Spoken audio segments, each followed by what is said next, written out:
সালাম আলাইকুম বন্ধুরা। আজকে আপনাদেরকে দেখাবো আমাদের গাইবান্ধা জেলার সেই পলাশবাড়ি থানায় আমলাগাছি কোয়ারপাড়ায় অবস্থিত সেই ঐতিহ্যবাহী পুরাতন শাহী আমলের দর্শনীয় স্থান, পুরাতন সেই মসজিদের। আমরা সেই মসজিদের গেটে প্রবেশ করলাম। আপনারা ততক্ষণ আমাদের সঙ্গেই থাকবেন। আজকে সমস্ত মসজিদ আপনাদেরকে ঘুরে ঘুরে দেখাবো, তাই ভিডিওটি স্কিপ না করে শেষ পর্যন্ত দেখার অনুরোধ রইল। আমরা এই মুহূর্তে চলে যাচ্ছি সেই মসজিদের মাঠে প্রবেশ করলাম আমরা। আপনারা দেখতে পাচ্ছেন মসজিদের মাঠটা দেখতে অনেক সুন্দর।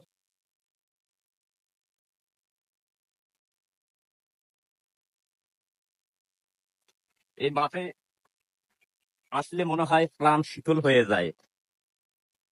আল্লাহ তালার এক হ্যাঁ, আল্লাহ তাআলার অনেক অচিত নিয়ামত এই মসজিদ। এই মসজিদটি এক রাতে আল্লাহর তরফ থেকে এক রাতে তৈরি হয়েছিল। আমরা আমাদের সেই বাপ দাদার আমল থেকে এই মসজিদটি তারা দেখতেছে। আজকে ইটগুলো কি রকম চিকন অবস্থায় আছে, সেই পুরাতন ইট যেভাবে আমি একটু ভুলেও দেখতেছি, আপনারা দেখবেন এরকম পাতল পাতল ইট কত সুন্দর আগেরকার তৈরি যে ইট, দেখতে কতই না সুন্দর, কতই না ভালো লাগে। তাই আমরা ঘুরে ঘুরে চারপাশ আপনাদেরকে ঘুরে ঘুরে দেখানোর চেষ্টা করবো। আমার এদিকে একটু দেখাও। অসম্ভব সুন্দর। হ্যাঁ, সুন্দর, সেই সুন্দর, অসম্ভব সুন্দর। আমার কাছে ভালোই লাগতেছে, এটা আশা করি আপনাদেরকেও ভালো লাগবে। এখানে আসলে আপনারা যে পুরাতন স্মৃতি, এই স্মৃতিগুলো আপনারা উপভোগ করে যেতে পারবেন। আল্লাহর অশেষ নিয়ামত। আর এই মসজিদটি তৈরি হওয়ার সময়, এক রাতে যে তৈরি হবে, সেই তৈরি হওয়ার সময় কে যেন দেখতে পাইছিল, সেই কারণে আর শেষ প্রান্ত পর্যন্ত তৈরি করে যেতে পারে নাই তেনারা। এটা আল্লাহ তরফ থেকেই, আল্লাহ তরফ থেকে আল্লাহর বান্দা নিয়োজিত করে, তাদের ফেরেশতা নিয়োজিত করে এই মসজিদটি নির্মাণ করা হয়েছিল। তাই আপনারা আরো একটু পিছিয়ে দেখাই। এই সাইডটি আপনারা দেখতে পাচ্ছেন ইটগুলো কত সুন্দর পাতল ইট, আগেরকার যে তৈরি ইট। এই ইটের সৌন্দর্য আমার মন কেড়ে নিচ্ছে। আশা করি এই ভিডিওটি আপনাদের অনেক ভালো লাগবে। তাই আপনারা যদি কেউ আসতে চান, সোজা গাইবান্ধা থেকেও আসতে পারবেন। গাইবান্ধা থেকে ঢোলভাঙ্গা গাড়ি থেকে নেমে আমলাগাছি হয়ে কয়ারপাড়া চলে আসতে পারবেন অটো যুগে। আর পলাশবাড়ি থেকে আসতে হলে পলাশবাড়ি থেকে অটো যুগে আসতে পারবেন এই আমলাগাছি কয়ারপাড়ার এই দর্শনীয় স্থানের সৌন্দর্য দেখার জন্য।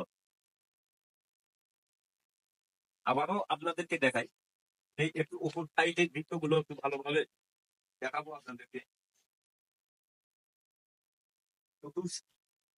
পাশ একটু ঘুরে ঘুরে মামা, একটু ঘুরে ঘুরে দেখাও।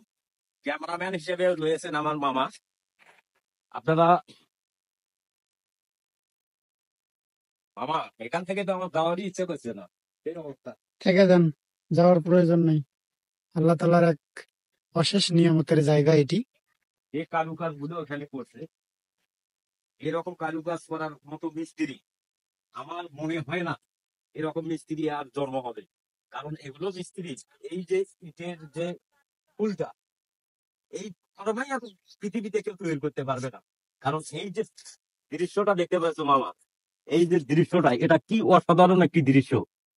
এটা, এই যে ফুলের নকশাটা কারুকার্য করা আছে, এই নকশা করাটা কিন্তু মানুষের পক্ষে খুবই অসম্ভব। কারণ এগুলো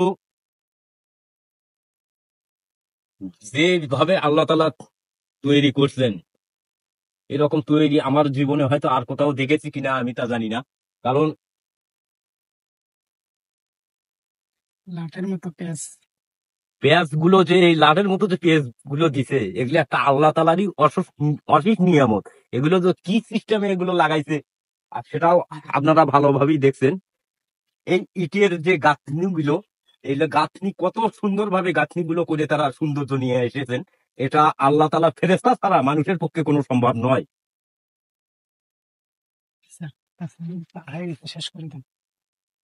মামা, এই সাইডটা একটু দেখান। এই সাইডে দেখছেন এখন সেই পুরাতন অনেক আমবলের এখানে যে গাছ, অনেক গাছ পেঁচে ধরেছে এখানে। তাই আপনাদেরকে যদি এই ভিডিওটি আজ ভালো লেগে থাকে, ভিডিওটি ভালো লেগে থাকলে নাজমুল ভাই নামে পেজটি ফলো দিয়ে ভিডিওটি লাইক কমেন্ট শেয়ার দিয়ে সাপোর্ট দিবেন। দেখা হবে অন্য কোনো ভিডিওতে বা ফানি ভিডিওতে। তবে ব্লগটি আজ এই পর্যন্তই। সবাই ভালো থাকবেন, সুস্থ থাকবেন। আল্লাহ হাফেজ।